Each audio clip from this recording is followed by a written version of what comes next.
This is truly an honor for me and a privilege by the favor that God has given me in my life. To have Dr. Stephen Mansfield and his lovely wife Marilyn be with us today. I don't count this by chance. I know it's by divine appointment.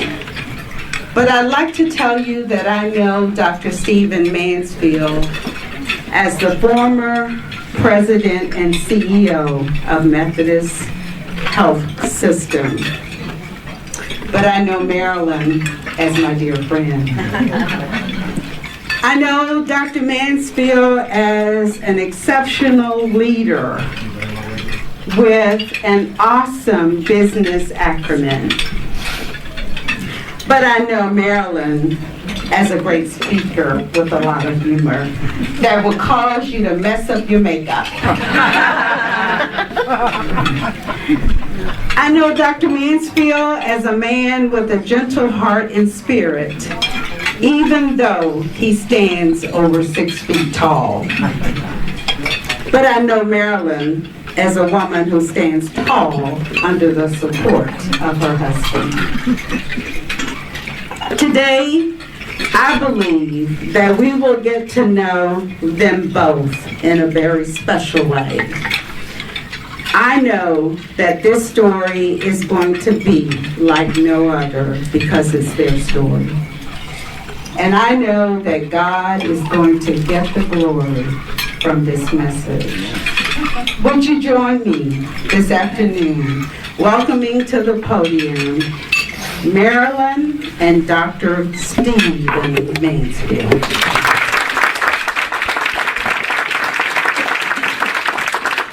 Wow, I'm impressed with that. I'm going to say, let's put this in there. Okay, can y'all hear me? Yes. I kind of talk a little loud. I grew up in the country and we hollered a lot. So anyway, I know a lot of you. I've spoken here 2 or 3 times, and but I've never gotten to bring my hunk of burning love. All I can say is that would be simmering, and it's nice to have a myopic wife. What a beautiful hunk of DNA, don't y'all think? So we're just so thankful that so many of our friends came today, and I told them that it was a no money back thing for them to come. We have friends here from church and from work and just friends in general. So we really appreciate you all coming. So our journey. First of all, Cynthia and I talked about. She asked me if we would be interested in doing this about almost a year ago, probably. And it's Valentine's week, and so she thought we would come, and share our love story and everything. And I was like, "Do you know our love story?"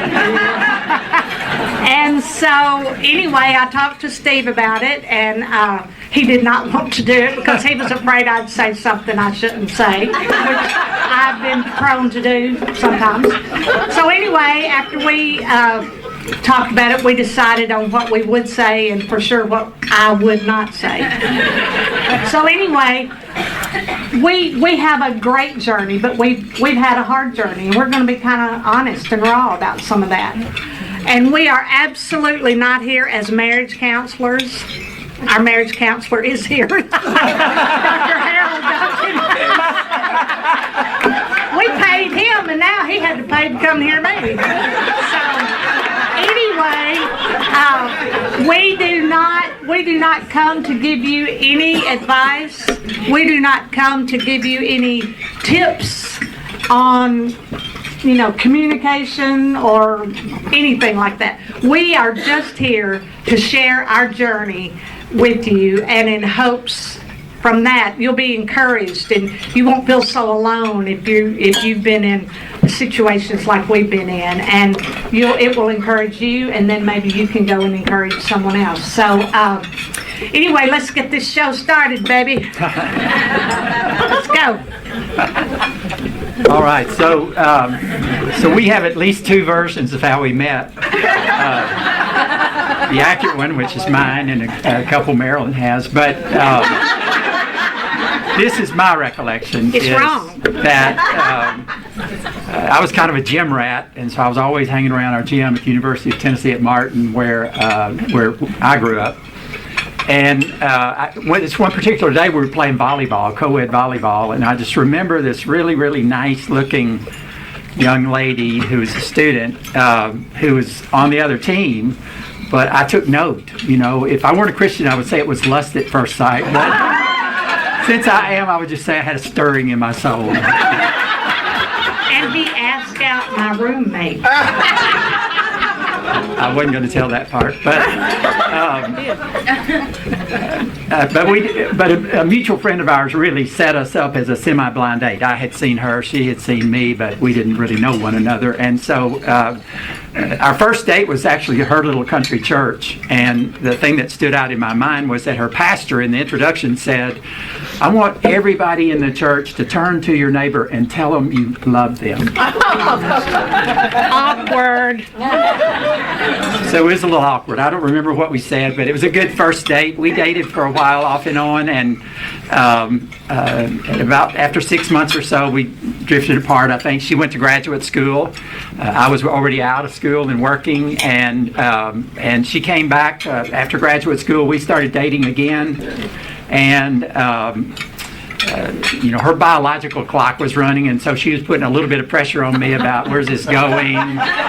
I was very happily single, almost 32. I played on 2 softball teams. I was making my own money. I liked spending my own money, and Still does. I felt a little threatened on some of those things and by marriage. And but I loved Marilyn. I really did. I loved her heart. I loved her zany personality, and I loved the fact that through our dating life, she was so submissive and considerate, kind, encouraging. Now we know he's a liar.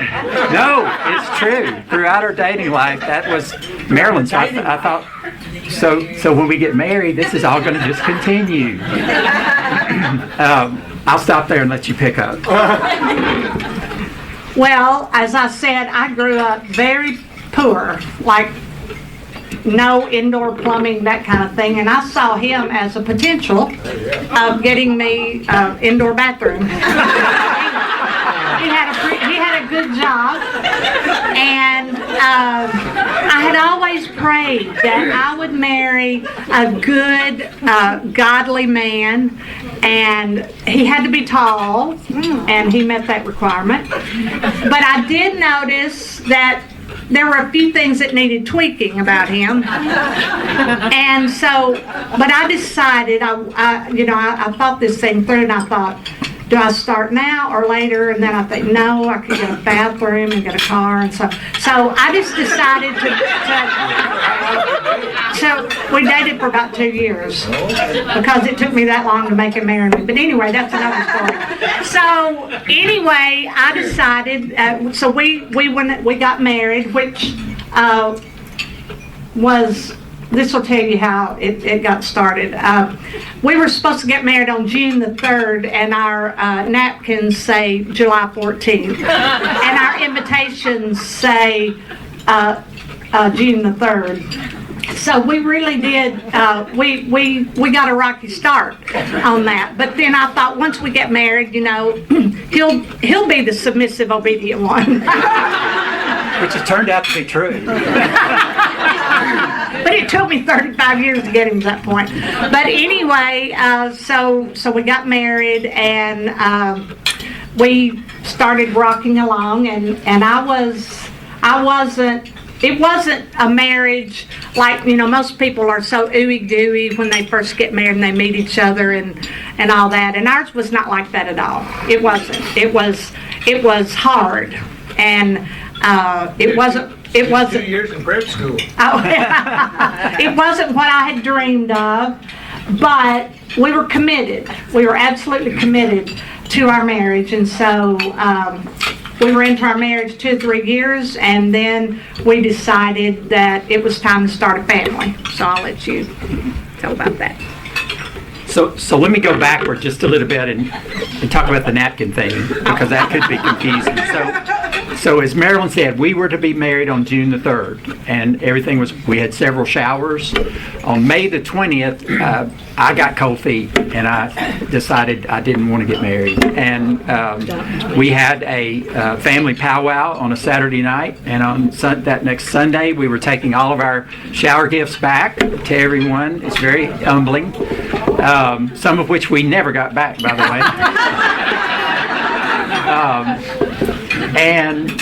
But with the pressure off, I just had gotten wrapped around the axle about the whole thing, and with the pressure off, I knew I'd made the worst mistake of my life within a day or two. And so it didn't take me too long to try to make amends, and so I crawled back to Marilyn to plead with her that we restart this thing, and we did, and we ended up getting married on July the 14th, 1984, but our napkins did say June 3rd because of that. But Still makes me mad when I look at those napkins.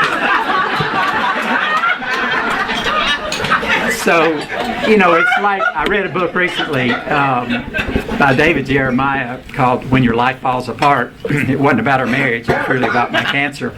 But he made a good point, which was, we'd never know the heights of joy if we didn't know the depths of despair. And I think that, early in our marriage, we knew depths of despair. And I think it was around 2 things, really.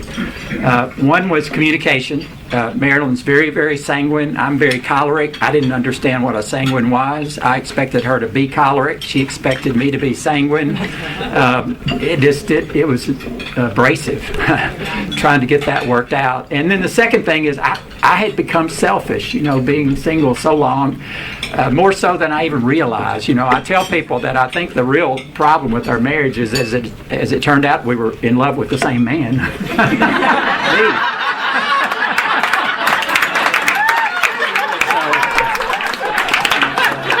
So I take majority responsibility for the child. I have waited 35 years to hear that.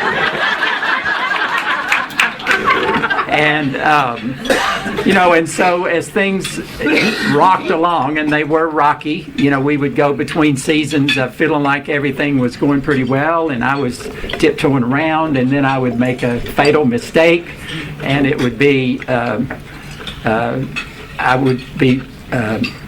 that would be explained to me that I'd made a terrible mistake in a way that I understood. And so it was not the marriage I wanted. It was not the marriage Marilyn wanted. It was not a God-honoring marriage to the degree that it should have been. But we did, as Marilyn said, we were both committed. We weren't going to get a divorce. Wasn't an option. Never discussed. Murder. I contemplated, but we were in this thing for the long haul, one way or the other, and but we both wanted it to be better, and God, in His own timing, not in ours, because we prayed, frequently, often, and as fervently as we knew how for things to be better. But I think a lot of the times, we prayed that it would be better by Marilyn praying for me to change, me changing for Marilyn to change. And the reality is it's hard to change yourself. Forming a new habit, as we know, is very difficult to do. Most people only do single digits of forming new habits in their lifetime. But changing somebody else is impossible to do. God can do it, but it's impossible for us to do. And so we spent a lot of time stuck, in that cycle, I think, in the early part of our marriage. But again, the difficulties are what make us appreciate the beauty, and the enjoyment of our marriage today. And so why don't you tell them about, I know we were going to talk about infertility and adoption. Yeah. So we'd been married probably about 3 years, and we decided to start a family. And so I have 2 sisters and a brother, and they all have 2 and 3 kids apiece. Anybody can have a baby, we thought. And so we started that process, and after a couple of years, no baby. And I became very, very depressed. And I'm thinking, I'm stuck with this guy the rest of my life and no kids. You know how people think children will fix everything? Not so. But anyway, I'm picking on him there. But we started the process.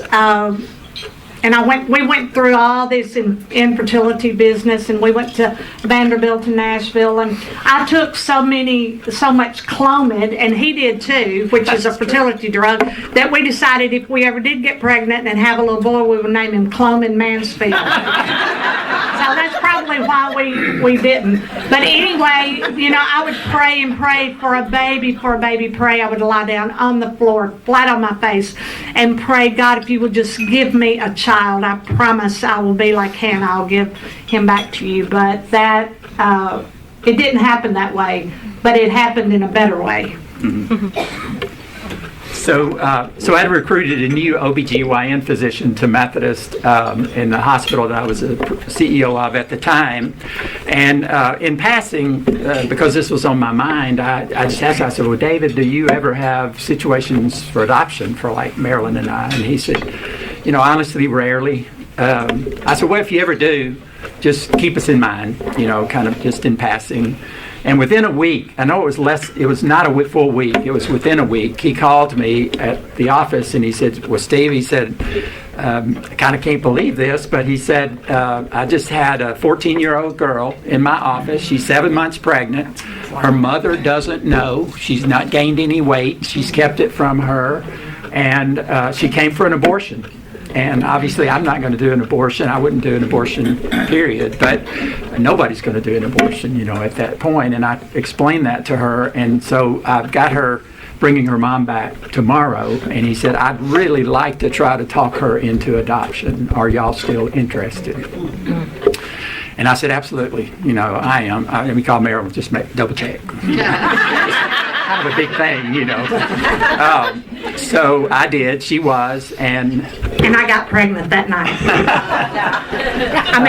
Paper pregnant. And we delivered 2 months later.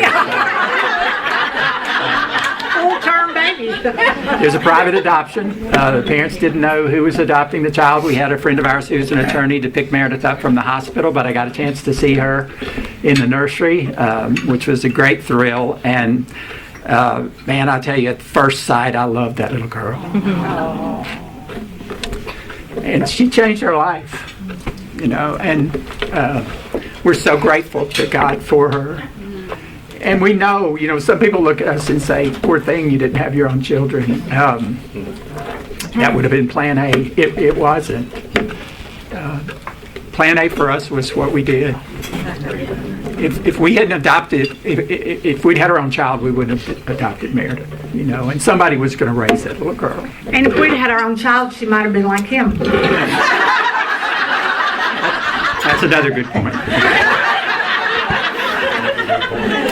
So that was an awesome thing, getting to bring her home and getting to be parents, kind of immediately. Pretty painless for Marilyn, and and she's 31 years old today, and she is all we have, but she's enough. Sweet. So I guess the next thing probably for us was my career was really exploding. I'm in an area that was growing really fast, and God blessed me from a career perspective. And so we'd only had Meredith for a few months when I was asked to take a position in Oxford, Mississippi. We were living in Tennessee at that time, and so we decided we would move. That was we didn't. We didn't. That's true. One of us moved joyfully. I said, not in this life with this wife am I moving. We lived in 10 houses in our 35-year marriage, and Texas is our fourth state, and so we did move around a lot, and it was hard for Marilyn. I can tell you, she never wanted to move away, and once she was or moved to, but once she was there, she never wanted to move away. She made great friends in each location, which she's apt to do, and we learned so much. We grew together, and I think our God began working on both of us, in different ways. Me I am very independent-minded and hard-headed. I give up the throne to the Lord on occasion, but I jerk it back when things don't go as quickly as I want them to or the way I want them to, and that's been my dilemma all my life. But he's worked with me on that, a few 2x4s, across the brow, and different life circumstances. We'll talk about cancer in a few minutes. That probably was the one that was most profound. But my heart began to mellow at the same time God was working with Marilyn as well.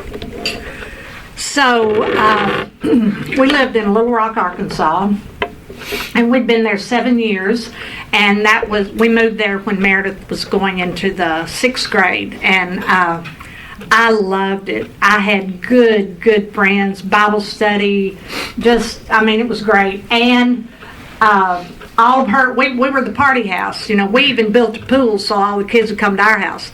So I just loved having a teenager and all her friends there. At times, Steve would look at me, he'd call me over and he'd say, "You are the mother. She is the kid." But I just loved it. I just loved it. I'd do it again. Maybe not at 63, but anyway. So she graduated from high school in 2007 and went to Tennessee to college, and I moved. Steve had already been working here for almost a year because we stayed in Little Rock for her to graduate her senior year. It was a great year. He was here, and we had a lot of fun. But anyway, I moved here, and for the first time, it was just us, and I remember thinking, oh my gosh, almost panic, desperation, like this is going to be my life from now on, because, we cared for each other, we loved each other, but we did not know really, we didn't have an emotional relationship. And so, we would have good days and good weeks, and we had good times. I don't want to make it sound like we had a horrible life or anything, but he could leave home in the morning and I could be in love with him. By the time he got home that day, I'd thought about some stuff and I hated him when he got home, and he never knew how I was going to be when he got home. But I remember one day he came in from work and he looked fine, just like he is today. And this is the truth. God spoke to me in my heart and in my mind as loudly as you hear me right now. Not out loud, but I heard this. And God said to me, "You love Steve the way I love Steve." And I was like, "You got to be kidding." But God was not kidding.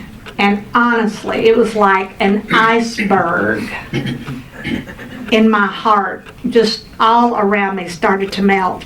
And I started looking at him, and I would think, not too bad. I started seeing some of the good things that he did, because he did tons of good things. We were just so closed off from each other. And so the more I became like I should be, then the more he gave me what I wanted and needed. And so our relationship started to blossom. Actually, it started to thrive. It was beautiful. I had, after 25 or 30 years, the marriage that I had always wanted. And then cancer. Yeah, so, in each life a little rain must fall, and as Marilyn said, I think our marriage had gotten to a point where it was so edifying, comfortable, nourishing for both of us. It was what God wanted it to be all along. It just took a long time for us to get there. But the challenges were not over, and so on my regular annual physical in 1917, I found out that I had... 1917. Excuse me. 2017. I wonder what was funny about that. 2017. 3 years ago, almost to the month. Thank you. You've aged well. I stand before you as a very unique human being. But one of my blood tests was a little bit off, and neither of us really thought a whole lot about it, but we thought we should at least get a specialist to take a look, and we did. And long story not too long, it was prostate cancer.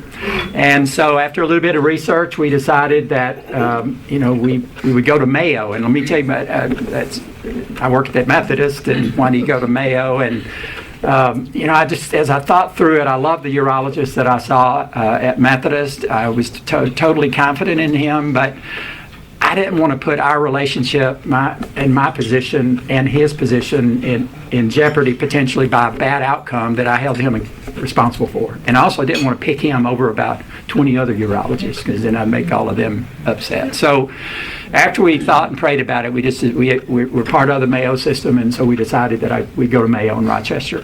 Great surgeon, uses the robot a lot, which was one of the criteria I was looking for. And so we had a radical prostatectomy in the fall of 2017. And, the doctor came out and said to Marilyn, everything's great. It was encapsulated. Nothing in the margins. We got 20 lymph nodes all around it. All of them are negative. I think it's great. And so I left thinking this thing was in the rearview mirror, really. But 6 months later, because you have continuing blood work, my PSA started to spike up again. And that was devastating. And the first time, I know a lot of you that are in the room have dealt with cancer, or you've been close to someone in your family or friend network that has had cancer, and there are a lot of other things that are equally or worse, than cancer, that can be life-threatening, and so you've dealt with those, and so in the early moment when you first hear that and you're trying to adjust to it, it creates fear, uncertainty, despair, anger. You have a lot of emotions. But one of the things that happened early on for me, and this is still, I believe, it feels like a God thing to me. We had so many friends who were encouraging us from church and our friend network, and we were getting cards every day, lots of different notes and so forth. And somehow, some way that I don't know other than God put it there, we had an index card show up. And I want to share this with you because I thought it was so good. It was so meaningful to me, and maybe it's something that would be meaningful to others as well. But it had 4 points on it, and it said, first of all, in times of trouble, God's trusting child can say, He brought me here. It's by His will that I'm in this difficult place, and in that I will rest. That was a huge acknowledgement for me, because it felt like a bad thing. But God let that thing happen to me, and I absolutely believe He let it happen for a reason. We don't grow through the good times. We grow through the difficult times. And so the second point was He'll keep me here in His love, and He'll give me grace in this trial to behave as His child. It became so important for me to hold my head up and to represent Christ well in my illness. I've always been a huge advocate for health. I've always tried to walk the talk on health. And now here I was facing a potentially mortal enemy, but I wanted to hold my head up and continue to be a good representative of Christ, and He gave me the strength to do that. And third, He will make the testing a blessing, teaching me the lessons He intends for me to learn, and working in me the grace He intends to give. And that became really, our next 2 years was a work in progress as it relates to those things. And fourth, in His good time, He can bring me out of this, and how and when He knows. And so those things are what I trusted. And my verse, which was included on the index card, that became so pivotal to me. I first thought in the morning, last thought at night, was Psalm 51:15. I think it may actually be 50:15. But call on me in the day of trouble. I will deliver you, and thou shalt glorify me. So I'm here to glorify God today. I may not be finished with cancer. I had another procedure in September after it came back. I had what's called biological recurrence. I had another procedure done at Mayo for that, to try to remove the tumor that was still in my body. It was unsuccessful, and so that left me with kind of a last option, which was salvage radiation and androgen deprivation therapy done together. And I started that January of 19. It was a 6-month process, and at the end of that 6 months, my PSA was undetectable, which is what you're looking for in a prostate cancer patient. It's remained undetectable to this point. I'm 6-7 months out now. I don't know where it's going to end up. It's hard for me to imagine that it's really gone. It's just been so persistent and coming back. But whether it is or whether it isn't, my intent is to glorify God, in this. And my life verse has really become Galatians 2:20, which is, I am crucified with Christ. It is no longer I who live, but Christ who lives in me. And that has come to mean so much to me. And Marilyn's been such a tremendous support. I'm so glad our marriage had become solid and nurturing in the years leading up to cancer, because I don't even want to think about going through that without her support and her love. And I don't know if you have anything you want to mention. Well, all I have to say is I would do it again. And we just thank you for coming and listening today. And if any of you have difficulties in your marriage, or if it's just normal, it can be great. It really can be, but it takes hard work and persistence and a lot of prayer. And so when I've asked Steve before, what could I have done differently, and he said, you did what you needed to do. You prayed and you stayed. Thank you all very much.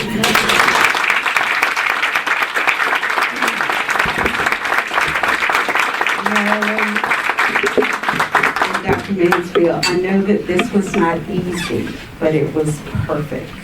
It was absolutely perfect. And I, again, couldn't think of another couple that I would like to hear their story than the two of you. Thank you. None of us have a perfect journey, but God knows the plan. And His plan for you all is amazing. And even when Marilyn would ask me, so Cynthia, do you think Steve is going to live? She's annoyed. Wait a minute. I would be, now that's a God question. That's not a Cynthia question. But I would tell her, Marilyn, deep down in my soul, I feel Dr. Mansfield's going to live. And that's the reason I stand here today so honored, because I believe God has much more for the two of you, because this story is a story that so many people need to hear. Thank you so much.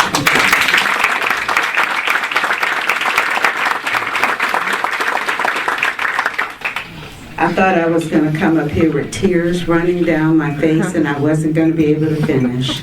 But God has empowered me to do what is needed to be done. And so we normally give our speakers a $100 donation to the charity of their choice. And so Marilyn and Dr. Mansfield has given that $100 back to Fellowship of Professional Women. So thank you so much for that. Wasn't this awesome?